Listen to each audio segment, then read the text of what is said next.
Okay, let's unpack this. If you spend any time at all, scrolling through headlines, trying to sign a new lease, or just watching your city change, you know the single most emotionally charged topic out there is housing. The cost, the supply, just the sheer volatility of it all. It is absolutely a charged topic, and that frustration, which is completely understandable, it usually tightens right up and lands on a few very specific, very visible Right. targets. The greedy builders. The greedy builders, the institutional landlords, or my personal favorite catch-all, the buy-to-let vultures. And that frustration is real, it's valid. But today, our mission is to move past the finger pointing. We've gone through the stack of sources you provided, the economic research, planning docs, industry analyses, and we're going to use them to challenge that common narrative. We have to. We want to investigate the underlying, often invisible, system of incentives that keeps housing so tight and so expensive. Precisely. Because on the surface, the logic feels bulletproof, right? Landlords own homes, developers decide what gets built. And supply is tight, so prices go through the roof. Exactly. So if housing isn't working, the people closest to the lever must be the ones pulling it the wrong way on purpose. It's a natural human reaction. When things feel unfair, when they feel expensive, we look for a face to put it on. We look for malice to explain the mechanism. And that's where the analysis becomes so limiting. What's fascinating here is the moment we frame the housing crisis purely as a story about bad actors and greed, we inadvertently block ourselves from asking the deeper questions, the systemic questions we need for any kind of long-term solution. So let's start right there. We're pushing past the moral framework and looking at the mechanics.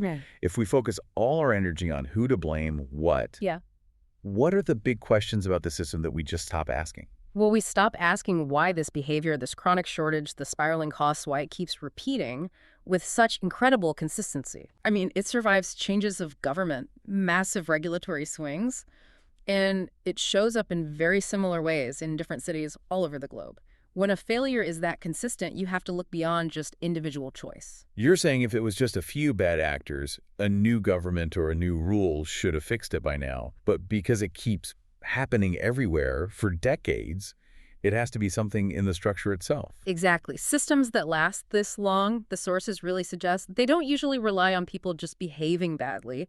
Instead, they rely on incentives, on rules that make certain behaviors, the very behaviors we perceive as bad, perfectly sensible. Or even necessary to survive in that system. Mandatory sometimes. Shouting about malice just misses that entire structural point. We need to look at the mechanism that makes caution so rational. Okay, so let's dive into the most visible mechanism of all, the developer.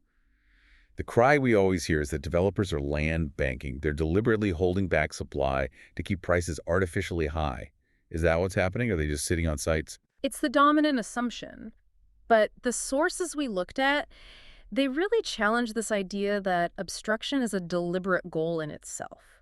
I mean, developers aren't philanthropists, obviously, but they're driven by business logic. They don't wake up wanting empty sites. They wake up wanting certainty. That's a really important distinction. Not wanting empty sites, but needing certainty.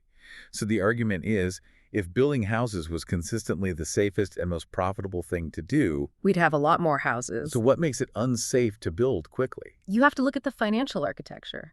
The biggest constraint on building fast isn't the cost of the land or the bricklayer's wages. It's the lending structure. The banks. The banks. The investors.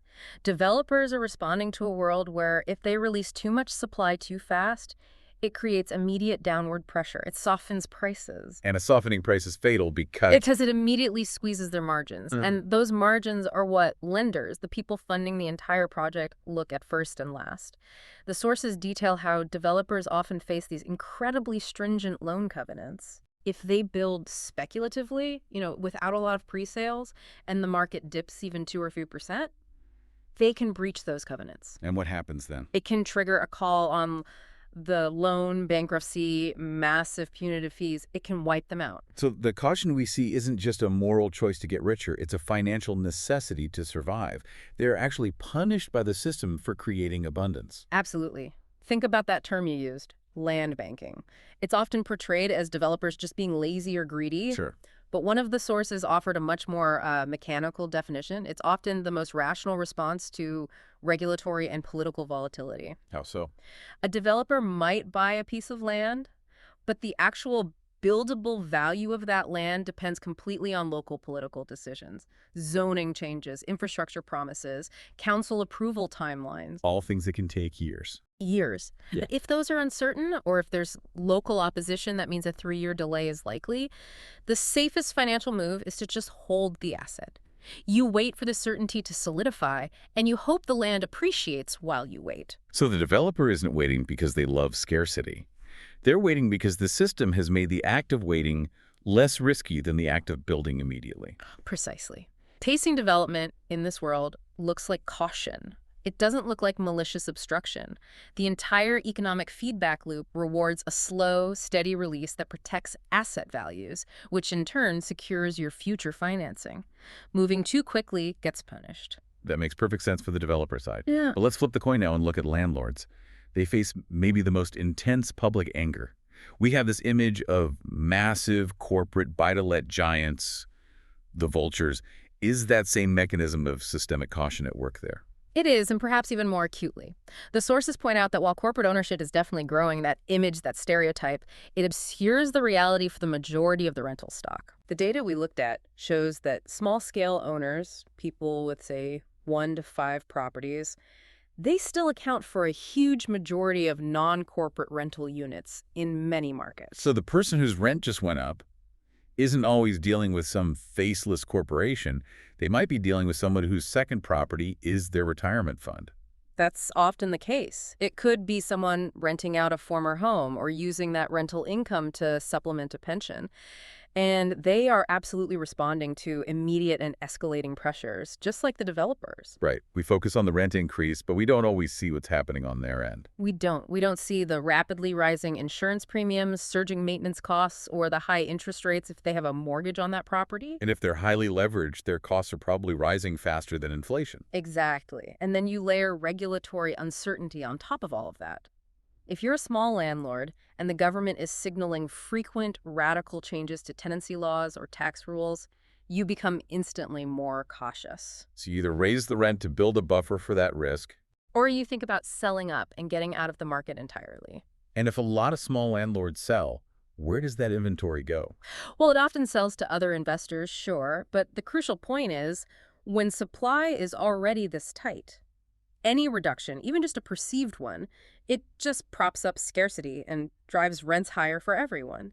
So the outcome is high rents, but the behavior driving it is often a defensive reaction to personal financial pressure, not just some purely calculated act of maximum exploitation. And this is exactly why the moral blame framework just fails. Yeah. It fails as a solution because it makes everyone defensive and makes them less likely to cooperate. Absolutely. Anger is a fantastic tool for driving political engagement, but it is terrible at facilitating cooperation. So developers get more cautious, fearing sudden punitive rules. Landlords dig in, holding on to their properties, fearing changes that could wreck their retirement plans overnight. And politicians, responding to all that noise, they reach for symbolic gestures instead of actual complicated fixes. Yes, like small, targeted tax penalties that sound good but don't address the core problem.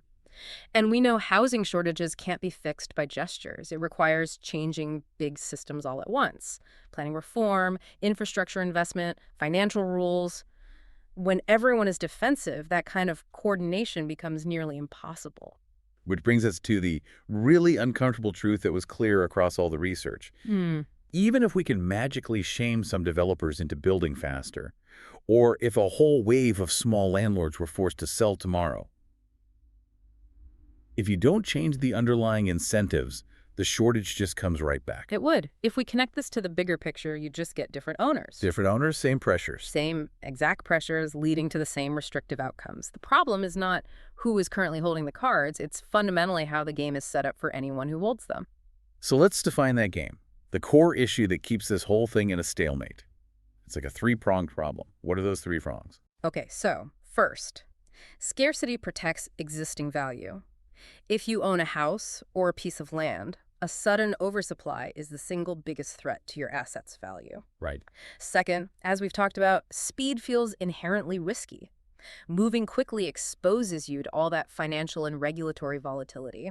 And third, a real correction, a sudden drop in prices, or a huge supply increase, it actively threatens people who are already financially exposed. People like homeowners who bought at the peak of the market. Homeowners who bought high, small landlords who are relying on that equity. Millions of people. And when you combine those three things, the resulting behavior from every single actor in the system, the developer, the landlord, the politician, the homeowner, is just waiting. Everyone waits. They do. Builders wait for more certainty on zoning. Investors wait for the market to appreciate a little bit more. Landowners wait for higher appraisal values. Politicians wait for someone else to blink, hoping the crisis just sort of resolves itself without a painful intervention. And shouting, as good as it feels for venting frustration, it doesn't make anyone blink. No, it just makes them hold on tighter to their asset value. It reinforces the very scarcity that protects them. The system is designed to reward the status quo. It penalizes the risks that come with rapid abundance. Exactly. So if anger doesn't fix it, if blame doesn't unlock supply, and if shouting just reinforces the stalemate, what can we actually do? How do you break a cycle like this? The whole conversation has to shift. It really does. We have to move away from moralizing and punishment and get serious about changing the rules of the game. Creating new incentives. New incentives, not new mandates, that achieve three things. One, building homes has to feel safer than waiting. Two, renting homes has to feel more stable for both tenants and owners. And three, correcting the shortage can't be allowed to financially wreck the millions of ordinary people who are just relying on current property values. That is a massive paradigm shift. It means accepting that the problem isn't a lack of knowledge. We know how to build houses. Of course we do. We have the technology, the labor, the resources. That's not the bottleneck. So what does this all mean? The ultimate summation of this deep dive is we've simply made it rational not to build as much as we need to. We've made it rational to rely on scarcity for financial safety. We have to make the economics of abundance look safer and more profitable than the economics of scarcity. And that is a huge structural challenge, not a moral one. It means changing things like zoning laws, property tax structures, and development financing rules to actually reward speed and volume instead of caution and patience. This has really pulled us right out of the emotion and into the mechanics, which is exactly where we need to be. Understanding that these actors, developers, and landlords are mostly just responding rationally to flawed incentives. It changes the entire conversation you can have about housing policy. You, the listener, now have the tools to look past the faces and see the structure at work. And that leaves us with a final provocative thought for you to consider based on everything we've talked about today. If the real goal is to fundamentally change the rules so that speed no longer feels risky and scarcity no longer protects value, what specific existing policy or law has to be the absolute first one to go? Think about the immediate consequence of removing that safety net. What would be the necessary, though probably painful, short-term consequence of making it suddenly rational for developers to build too much too fast? That's the real challenge that comes with solving a deep incentive crisis.